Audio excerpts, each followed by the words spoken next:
Greetings, I'm Mercy Otis Warren. I was an amazing early American writer of poetry, plays, and history. I wrote for the public rather than for myself. I was born on September 14, 1728 in Barnstable, Massachusetts.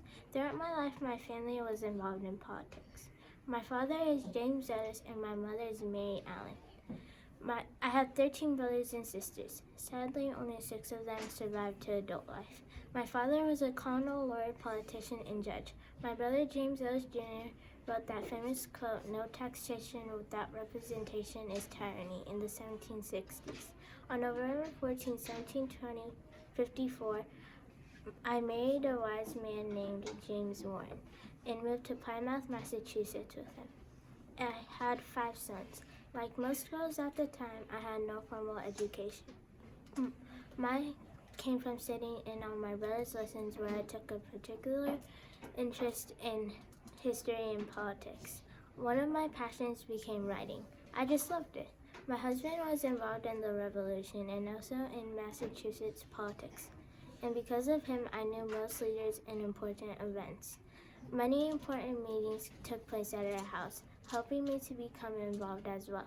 My husband's involvement in this fight inspired me to write what I'm famous for. I used my writing skills to share my strong beliefs and produce several plays during the Revolutionary War period.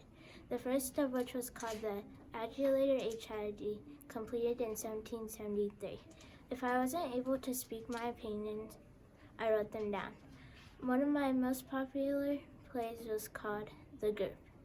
The name referred to British loyalists who were born in the U.S., published in 1775.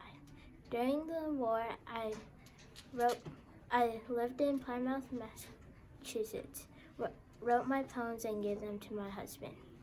After the war, I continued to write amazing things, this time under my own name. I published a book of poetry in 1790. I completed another book after the war, History of the Rise, Progress, and Termination of the American Revolution, in 1805, making me the first woman to write History of the Revolutionary War.